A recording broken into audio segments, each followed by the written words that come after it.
حرام حرام کی نیت سے ہم نہیں کھاتے، ہمیں پتہ ہی نہیں کہ یہ بھی حرام ہو رہا. اب اس کی کچھ مثالیں آئیں گی، لیکن یہ لا علمی کا نتیجہ یہ نکلتا کہ آدمی اپنے مغز سے دین کو سمجھتا.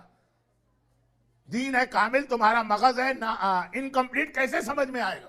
اپنے مغز سے سمجھو گے تو وہی جاہل بدو عربی کا واقعہ بنے گا کہ نماز توڑ کے بھاگو گے. وہ بہت مشہور واقعہ ہے نا کہ نماز توڑ کے بھاگ گیا.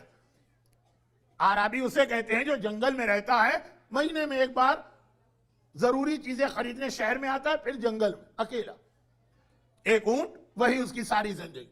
وہ آ گیا، نماز کا وقت تھا، مسجد چلا گیا. امام جماعت نے سورہ بقرہ شروع کر دی.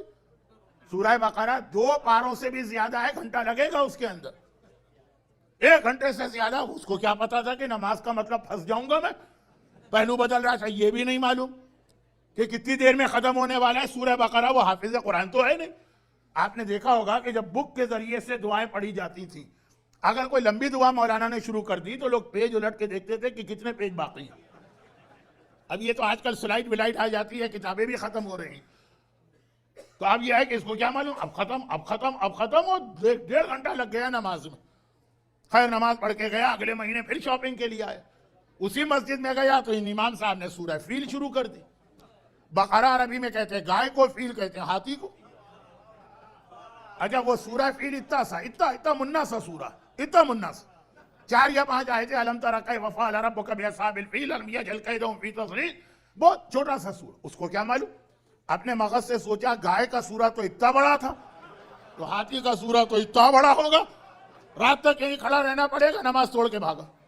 آج میرے پاس اتنا ٹائم نہیں ہے. اپنے مغز سے سمجھ رہا ہے اسلام کو کہ اگر گائے کا سورہ بڑا ہے تو ہاتھی کا بڑا ہونا چاہیے، جبکہ یہاں الٹا معاملہ. بھئی یہ اسلام ہے. اب یہ تو بہت جوک والی مثال ہے، میں سیریس مسئلہ بتا دوں، اور سیریس مسئلہ بھی جوک بن جاتا ہے. جب آپ حج کرنے جاتے ہیں نا، آج کچھ حج عمرے کی 1-2 بات نکلے گی، تو جب آپ احرام پہن لیتے ہیں تو بہت سی چیزیں حرام ہو جاتی. ان میں سے ایک چیز ہے آئینہ دیکھنا، مرر.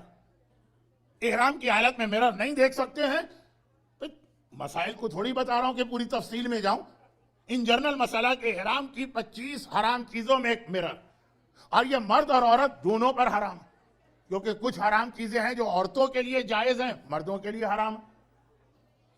سلے ہوئے کپڑے اور بند گاڑی. کچھ چیزیں عورتوں پہ حرام ہیں، مردوں کے لیے جائز ہیں، جیسے ہاتھوں میں گلوز پہننا. آغا سیستانی تو کہتے ہیں کہ کسی بھی قسم کا گلو ہو وہ حرام ہے، مرد کے لیے جائز ہے، مگر یہ مرر سب کے لیے حرام ہے. دل تو بہت چاہتا ہے ذرا دیکھیں تو صحیح احرام پہن کے کیسے لگ رہے ہیں. یہ ایک یونیک قسم کا ڈریس ہے نا، آج تک زندگی میں نہیں پہنا، حرام. پھر کب مرر کی پرمیشن ملے گی؟ جب مینا کے میدان میں آپ اپنا سر شیو کریں گے اور گنجے ہو جائیں گے. کہا اب دیکھ سکتے ہو. اب تو دیکھنے کو دل نہ چاہے، اپنا سر دیکھ کے خود ہنسی آ جائے. گنجے ہونے کے بعد کون آدمی اچھا لگتا؟ حج کے قافلے لے کے جاتا ہوں، خواتین کمپلین کرتی ہیں، مولانا دیکھیے وہ فلاں نامحرم، ایک دم اس نے روک کے باتیں شروع کر دی، بھگائیے اسے. پتہ چلا وہ انہی کا شوہر تھا، مگر چونکہ وہ گنجا ہو چکا تھا نا تو بیوی نہیں پہچان پا رہی ہے کہ یہ کون ہے. تو اب جب اپنے آپ کو دیکھنے کا دل نہ چاہے تو اسلام نے کہا اٹھاؤ مرر اور جتنی بار دیکھنا ہے اپنے آپ کو دیکھو. اور جب دل چاہ رہا ہے کہ احرام میں کتنے سوبر لگ رہے ہیں، کہا اب یہ مرر دیکھنا حرام ہو چکا.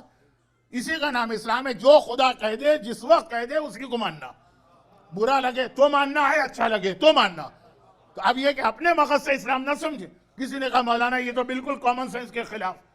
اس وقت تو حرام کر دیا جب اجازت دینا چاہیے تھی، اور ابھی اجازت دے دی جب حرام کرنا چاہیے تھا. نہیں، اپنے انکمپلیٹ دماغ سے اسلام کو نہ سمجھیں، ورنہ سورہ بقرہ کو آپ چھوٹا سمجھیں گے، سورہ فیل کو بڑا سمجھیں گے جو اسلام بتایا. اور یہ کیسے ہوتا ہے؟ لیک آف نالج کی وجہ سے. اور اسی کی ایک مثال کل میں نے اشارہ کیا تھا، آج بھی تفصیل کا تو وقت نہیں.